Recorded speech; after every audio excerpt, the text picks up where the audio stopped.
This lecture is about antenatal screening and specific protection, means किस conditions में screening की ज़रूरत होती है, एंड स्पेसिफिक प्रोटेक्शन कहाँ प्रेगनेंसी में स्पेशल कंडीशन में. This I would cover in this lecture.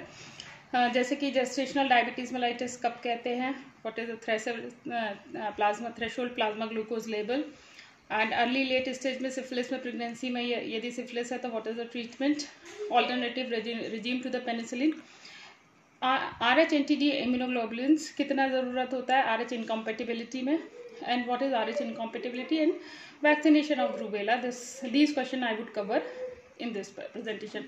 Gestational diabetes mellitus कब कहते हैं, जबकि impaired glucose tolerance first identified during pregnancy के अदरवाइज प्रेगनेंसी के अलावा the women is absolutely normal for the glucose, but during pregnancy glucose tolerance is impaired, is called gestational diabetes mellitus. Test क्या करते हैं, इसमें 75 ग्राम ओरल ग्लूकोज देते हैं single step में 300 ml वाटर में डिजोल्व करके 2 hours after postprandial glucose level वैसा करते हैं. The threshold plasma glucose level more than 140 milligram per day is taken off as cut off of impaired glucose tolerance in the diagnosis of gestational diabetes mellitus. ये cut off level है 140 milligram per day. Specially plasma glucose ही बोला मैंने, whole blood glucose नहीं है. After 2 hours test is taken 2 hours after, when PPGN is taken 2 hours after. There are several consequences of gestational diabetes mellitus. Maternal consequences क्या हो सकते हैं, polyhydramnios हो सकता है, preeclampsia, prolonged labour, obstructed labour, caesarean section, uterine atony, and PPHN increase chances of infection and retinopathy. Foetal में क्या complications हो सकते हैं, स्पॉन्टेनियस अबॉर्शन हो सकता है, IUDs, intrauterine death, still birth, congenital malformation के चांसेस बढ़ जाते हैं, birth injuries and neonatal hypoglycaemia and infant respiratory distress syndrome. All these find to be in more frequency as compared to normal pregnant condition as compared to in gestational diabetes mellitus pregnant female. Investigation जैसे का protocol क्या होता है investigation का, first time as early as possible first visit में identify करते हैं, specially for those high risk women. कौन सी हाई रिस्क वुमेन होती है, ओबीज वुमेन है, या कहीं positive family history of gestational diabetes mellitus की, या प्रीवियस प्रेगनेंसी में भी सेम स्टेटस रहा हो, तो these are the high risk women should be tested for oral glucose tolerance test. And second test is preferably done 24 to 28 week of pregnancy when the first test is negative, and there is a gap of 4 week between the two tests. If the woman is beyond 28 week of pregnancy, अगर first time women 28 week के बाद ही आती है तो केवल एक test ही sufficient होता है to diagnose the condition. And the diagnosis criteria मैंने पिछले स्लाइड में बता दिया. क्या करते हैं, अगर threshold glucose level 140 milligram per day से ज़्यादा आता है तो first we switch to the medical nutritional therapy, जिसका मेन पॉइंट होता है कि carbohydrate controlled balance diet. Carbohydrate जो होता है कॉम्प्लेक्स कार्बोहाइड्रेट्स देते हैं, और carbohydrate in diet is restricted, and energy is appropriate to the weight gain. Energy requirement ऐसे फुलफिल करने की कोशिश करते हैं दैट जेस्टेशनल वेट गेन को ना इफेक्ट करे और उसकी न्यूट्रिशनल रिक्वायरमेंट पूरी हो जाए. And maintenance of normal glucose glycaemia is the target.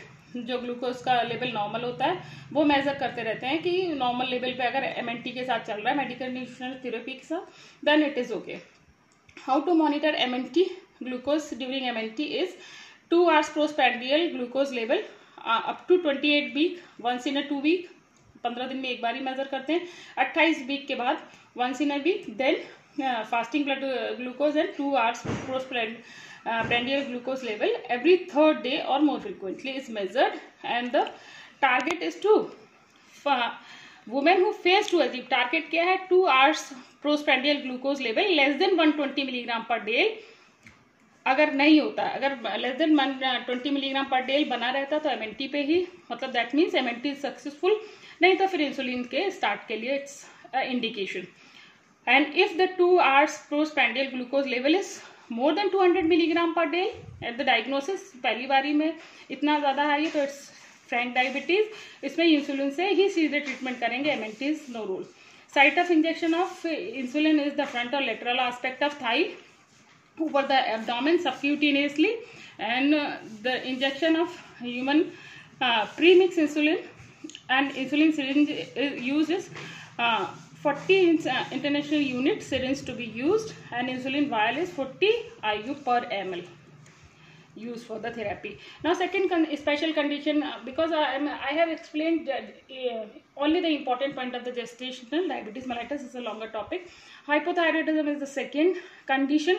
दो तरीके की हो सकती है हाइपोथायरॉयडिज्म प्रेगनेंसी में, एक ओवर्ट होती है, सब क्लिनिकल होती है. डिफरेंस दोनों में क्या होता है कि elevated TSH level is found in both when it is associated with low free T4 level and serum T4 level is called overt. When it is associated with the normal T4 level and FT4 level, it is called subclinical. तो subclinical में केवल TSH elevated मिलेगा, जबकि उसमें overt में TSH elevation के साथ में FT4 level भी low मिलेगा.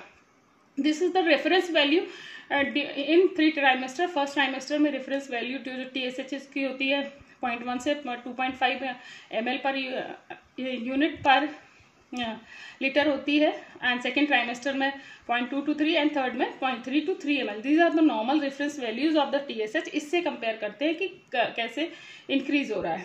तो सब क्लिनिकल में TSH, सब क्लिनिकल जो हाइपोथायरॉयडिज्म है उसमें TSH का रेंज 2.5 एंड 10 मिली यूनिट पर लीटर विद नॉर्मल FT4 जो कि मैं पहले ही बता चुकी हूँ, जबकि ओवर्ट में FT4 का concentration is also low.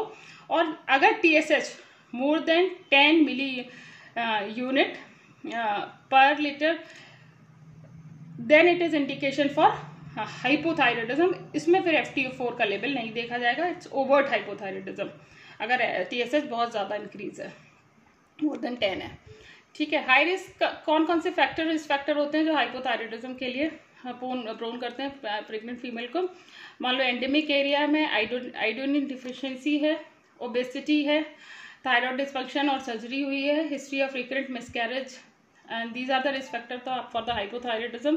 Pre term delivery है, preeclampsia, eclampsia, history of infertility है, प्रीवेट मेंटल रिटार्डेशन, कोई चाइल्ड ऐसा बॉर्न हुआ जिसमें MR की हिस्ट्री है या फैमिली हिस्ट्री है, use of any drugs that induces the hypothyroidism like amiodarone and lithium, and recent administration of iodinated radiological contrast. These can make a female prone for the hypothyroidism.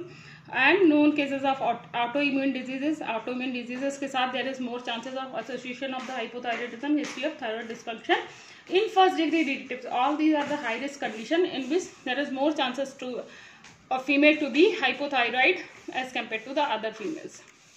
Now protocol control का management का क्या है? Levothyroxine is a drug of choice.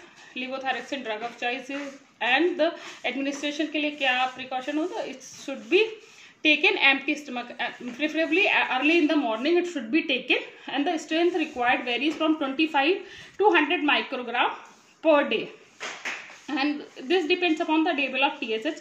किसको कितनी कितनी देनी है आगे मैं बताऊंगी. If dose is missed one day, then it can be consumed next day. Now treatment of the hypothyroidism, जैसे कि मैंने बताया कि TSH level is less than 2.5 in first trimester and in second and third trimester is less than 3. No further management is not. It's actually the normal reference TSH value जो कि मैंने उस पिछले स्लाइड में बताई थी. अगर इससे फिर ऊपर जाता है 2.5 और 3 से to 10 तक, then 25 microgram per day, and more than 10 it's then 50 microgram levothyroxine per day is given for the treatment. If initial TSH was less than 10, treatment is to be start after delivery, but if it was more so TSH level से monitor करते हैं when to start and when to stop. So main factor things to be seen is the TSH level. Initial TSH stop करने के क्या indication है? Treatment is to be stopped after delivery. अगर TSH का level less than 10 आ गया है, अगर मोर देन 10 स्टिल बना रहता है डिलीवरी के आफ्टरवर्ड भी, तो इसे कंटिन्यू रखते हैं until the TSH level falls below 10. Once the treatment has started, TSH should be repeatedly checked. Every 6 weekly इसको चेक करते रहना चाहिए for the adequacy of the treatment and the response, whether the response of levothyroxine is happening or